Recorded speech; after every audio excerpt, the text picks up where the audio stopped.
Fala aí, fanático vascaíno, fanática vascaína. Alegria encontrar você aqui para o nosso café neste dia 9 de outubro de 2025, uma data importante para o Vasco. Hoje vai rolar a Assembleia Geral dos Credores, uma assembleia que pode definir o futuro da nossa recuperação judicial. Você vai entender tudo isso e muito mais agora aqui no nosso canal. Hora de falar sobre o Vasco da Gama. Você sabia que o Cruz Maltino tem o melhor ataque do Campeonato Brasileiro desde que Fernando Diniz assumiu o Vasco? Pois é, meio surpreendente esse número, né? O Vasco soma 35 gols marcados na era Fernando Diniz no Campeonato Brasileiro, contra 33 gols de Palmeiras e Flamengo. Confesso que fiquei bem surpreso com a estatística. O Mirassol aparece como o quarto melhor ataque, 29 gols marcados nesse período que compreende a chegada do Fernando Diniz até hoje. O grande problema do Vasco não é marcar, mas sofrer gols. O Vasco tem também nesse período a quarta pior defesa. Foram 19 rodadas e 30 gols sofridos.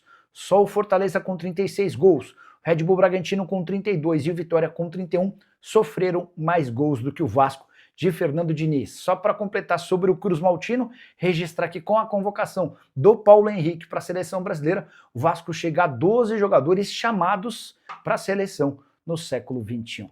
Antes eu peço a você que se inscreva no canal, dê aquela moral, deixa seu like e vamos juntos para mais um conteúdo. Antes de mostrar o nosso tema principal, quero falar sobre quem vai ser o substituto do Paulo Henrique. Não será o Puma. PH está lá em Seul, amanhã a seleção enfrenta a Coreia do Sul, às 8 da manhã, horário de Brasília, e o Puma Rodrigues está com a seleção uruguaia. Os dois não jogam contra o Fortaleza. Existem três opções. A mais lógica, a entrada do Paulo Ricardo, que é o Paulinho, lateral da base, que já jogou esse ano, inclusive na função. A outra seria o Tietê, que já fez por diversas vezes a função de lateral ou um ala pelo lado direito. E a outra, até mesmo, seria o Carlos Cuesta, que jogou já, inclusive, na Turquia, nessa função. Qual seria a sua sugestão? Quem seria o substituto ideal para pegar o Fortaleza? Dia 15 só, né? O time voltou ontem aos trabalhos e dia 15 é o primeiro jogo. Na sequência, o Fluminense, dia 20, aí não. Aí PH e Puma já ficam à disposição do técnico Fernando Diniz.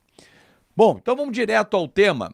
Olha só, gente, eu vou deixar, inclusive, no final do vídeo, vai aparecer aqui, bem aqui em cima, o vídeo na íntegra, né, a live, porque foi uma entrevista com o professor José Humberto, especialista em direito empresarial. Se você ainda não o conhece, recomendo o canal do professor José Humberto sobre direito empresarial, em que ele traz detalhes de forma muito clara, elucidativas, essas informações que ele nos traz para que possamos entender o que será esta Assembleia. Hoje acontece a primeira e devem rolar duas. Você vai entender o que é a Assembleia dos Credores, a aprovação do plano de recuperação judicial para que o Vasco consiga ter um futuro melhor, que o empréstimo entre, enfim, tudo isso você vai curtir agora. Fique até o fim do vídeo e entenda mais das explicações do professor José Humberto, que é uma fera. E didaticamente ele dá uma aula tranquilo, sem juridiquês, direto ao ponto. Vai até o final e comenta o que você espera. Grande abraço, até o final e não esquece. Tchau, tchau. Bem, explicando de uma maneira bem objetiva aqui, o Vasco apresentou um plano de recuperação judicial. Esse plano, ele contempla a intenção do Vasco em pagar os credores naquele formato que ele está propondo, que basicamente é um deságio, né? Ou seja, um desconto para o pagamento desse passivo e um alongamento dessa dívida, uma prorrogação de pagamento. E este plano, com essa previsão, ele já foi submetido aos credores nos autos, lá no processo. Alguns credores já apresentaram o que nós chamamos de objeção. Olha, não concordo com esse plano. E por isso, a lei determina que seja realizada essa assembleia. É uma reunião mesmo para que esse plano seja analisado e votado. O que o administrador judicial fez? Já designou e pediu a designação dessas duas datas, ou seja, primeira e segunda convocação, e isso tem uma razão, porque uma segunda convocação não determina um quórum tão elevado quanto a primeira para a votação. Foi feita uma sugestão de que essa reunião fosse presencial. Isso há um motivo, porque força com que o credor, para participar, vá até o local da assembleia. Ele não pode participar de forma virtual, ou vai pessoalmente, presencialmente, ou nomeia um procurador, alguém que o represente. O que isso quer dizer na prática? Que o credor precisa estar lá para votar. Se o credor não se esforçar para isso, e o voto dele será irrelevante, vamos colocar dessa forma, e se chegar atrasado também não pode votar, enfim, a assembleia presencial ela tem essas características. Mas vamos lá.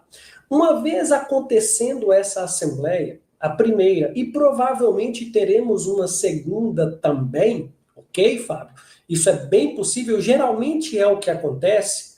Porque não há um acordo na primeira, isso? Exatamente. Não se chega a um denominador comum. Exatamente, ali nessa assembleia, essa reunião, o administrador judicial, junto com a recuperanda, e os credores irão deliberar sobre essa proposta que o Vasco fez. O que nós temos de opção ali? Olha, começou a assembleia e o plano, que já não é do agrado de alguns credores, ele poderá ir à votação, mas creio que só será votado se tiver quórum para isso. Pessoas suficientes, né, credores suficientes, e segundo, com uma grande possibilidade de aprovação. Entendo que se o administrador judicial e o Vasco perceberem que não é caso de aprovação, isso não vai parar na primeira assembleia, sabe? Porque uma vez rejeitado o plano, se for assim, decreta a falência do Vasco. Então há uma estratégia aqui importante de análise e cômputo de votos dos credores para aprovação do plano. Isso... Só para que eu possa entender, professor, desculpa lhe interromper, e o Rodrigo faz uma observação que eu acho muito pertinente. Só irão os credores que não concordam, porque os que concordam não vão ou não? Normalmente, na sua experiência, os dois lados estão presentes. Todos os credores devem comparecer se quiserem votar a favor, contra ou se abster de votação. Então, veja, se o credor não comparecer, ele não vota. Então, o importante para o Vasco é que os credores que aprovam o plano estejam ali presentes para votar a favor deste plano. Se o credor estiver de acordo e não comparecer, ele perde. E o plano for aprovado, ele não vai se beneficiar do plano, né? Porque ele não vai adiante. Agora, professor, essa decisão ela se dá por maioria simples? Tem algum? Como é que é essa matemática da aprovação? Nós temos dos presentes? Nós temos 4 classes na recuperação judicial. Perfeito. A primeira é do trabalhista. A segunda é quem tem uma garantia real. Os bancos geralmente têm essas garantias. A terceira são os quirografários, recebem esse nome, são os fornecedores, outros empréstimos que não têm garantia. E a quarta classe é do microempresa e empresa de pequeno porte. O que nós temos basicamente nessa votação? A classe trabalhista e a microempresa, ou seja, a primeira e quarta classe, eles votam por cabeça, vamos dizer assim. Não tem o peso do crédito.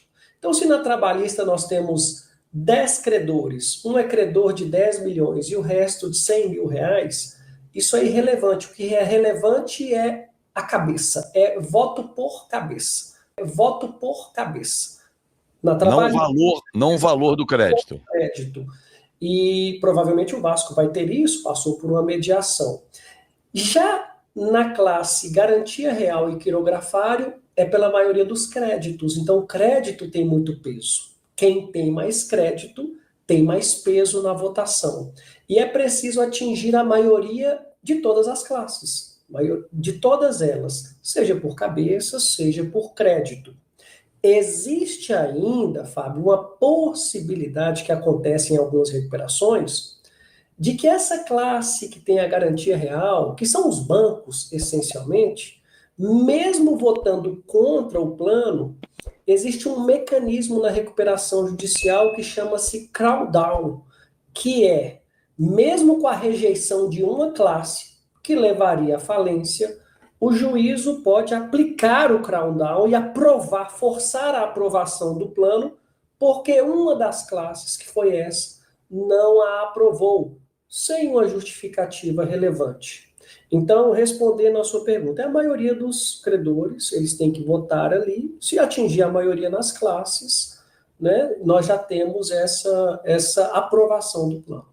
Quando a gente fala nos credores por valor, né, e você citou, professor, em relação a bancos, instituições financeiras, empréstimos pessoais também entram nessa questão ou não? Porque eu pergunto isso porque há ex-dirigentes do Vasco, citados, inclusive o próprio ex-presidente Jorge Salgado, que já disse que não aceita esse deságio de 92%, levar não sei quantos anos, acho que tem um ano ainda de carência, e pagar em 10 ou 19 anos, 12, enfim, um tempo muito grande. Entram nessa questão, o Peralta, até Antônio Peralta, que emprestou, porque o Vasco tinha uma característica como outros clubes dos grandes beneméritos socorrerem financeiramente. E eles não receberam. Eles entram nessa categoria de credores por valor ou eles estão em outra categoria? Todos os credores do Vasco, dessas 4 classes, eles estão na recuperação judicial.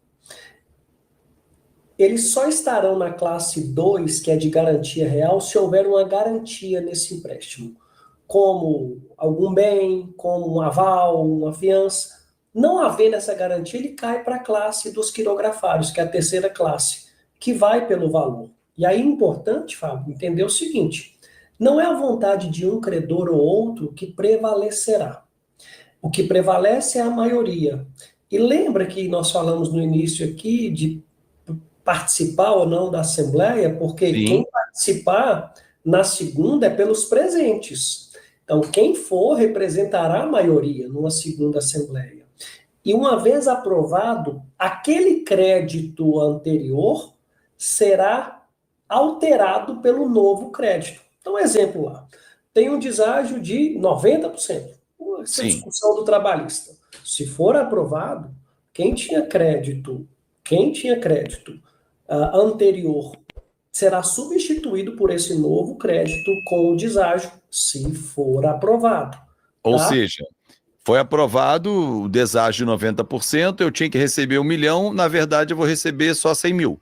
Exatamente, sendo aprovado, temos o efeito de novação, nova dívida. A dívida é nova agora, é a nova dívida do plano, e não aquela anterior.